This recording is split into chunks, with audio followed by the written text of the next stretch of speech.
This summer, nearly 2 million people RSVP'd on a Facebook event called Storm Area 51, They Can't Stop All of Us. It was scheduled for September 20, last week, and encouraged people to raid the US military installation in hopes of finding aliens and UFOs. Luckily, no one on that day actually tested whether the US government could stop them all, but a few hundred people showed up in Nevada anyway, to meet up and party with others from the internet. It was basically one big joke, but it garnered some pretty big headlines. The event occurred only a few days after video footage from the military was confirmed by a US Navy spokesperson to be depicting unidentified aerial phenomena. While all that means is that the Navy was unable to identify what was shown in the video, many internet users could only help but immediately think of extraterrestrials. According to one poll by YouGov, a solid 54% of Americans in the United States believe that intelligent alien life exists.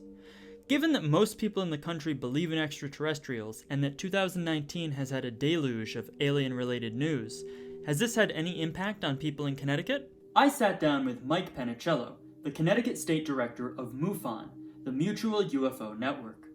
It's a volunteer organization that has more than 4,000 members in over 42 different countries and in all 50 states. I wanted to know what effect, if any, the recent interest in aliens and UFOs has had for his work.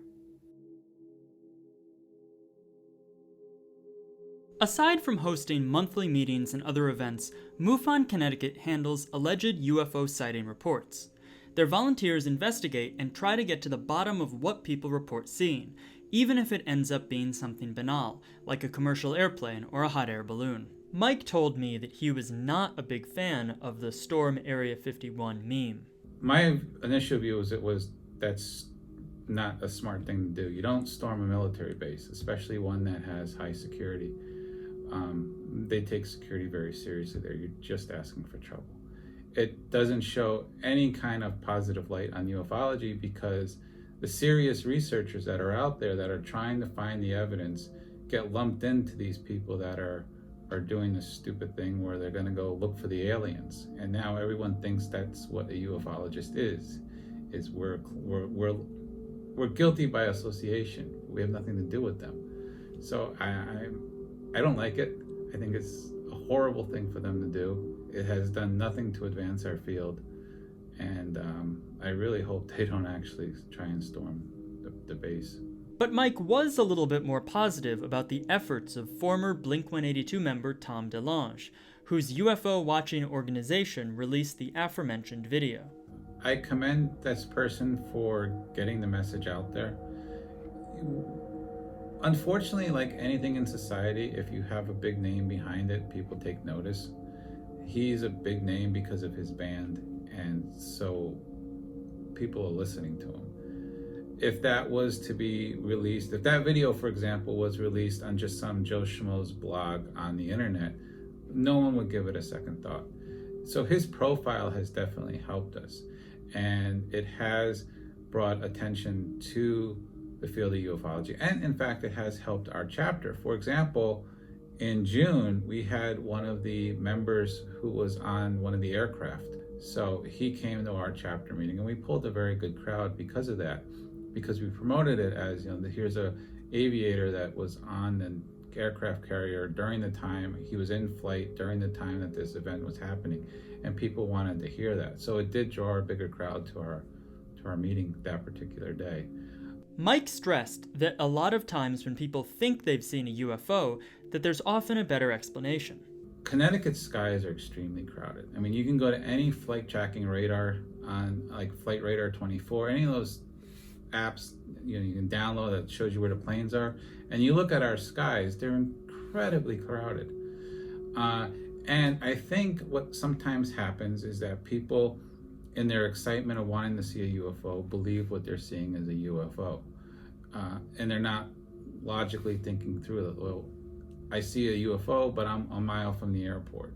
And, an aircraft lands in this direction almost every night.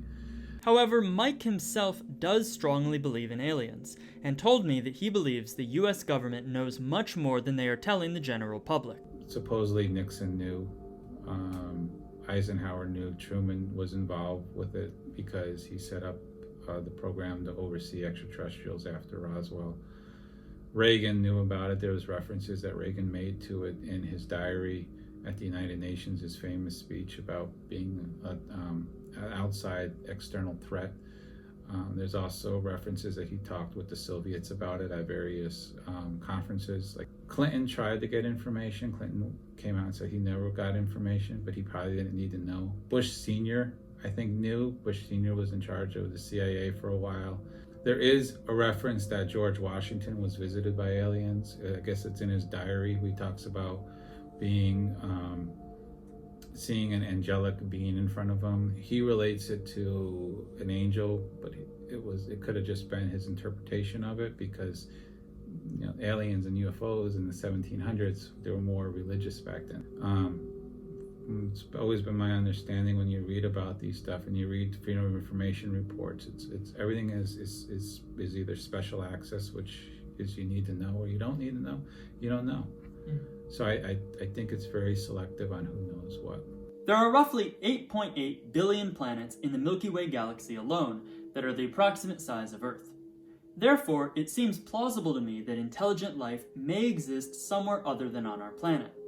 But as for whether these life forms have ever visited Earth, let alone visiting multiple times or being captured and held by the US federal government, I'm not so convinced. Whether or not you believe in aliens, more than half of adults in the United States do. And although I can't really get behind many of the conclusions Mike has drawn, I commend him for taking his passion so seriously. Like the Roswell interviews from former military members when they saw the bodies, they're gray aliens. They're little gray aliens about 3 to 4 feet tall with the black oval eyes, the typical alien you see, not green, but gray. Rubbery, slippery, slimy looking skin, so a little shine to it. That, I think, is probably the one alien that's most consistent. So if you were to say, well, what would the aliens look like? I would say, well, they're probably gray aliens for sure, because there's just so much overwhelming evidence that that's the predominant alien that people seen, either by, like at Roswell, or through abductions.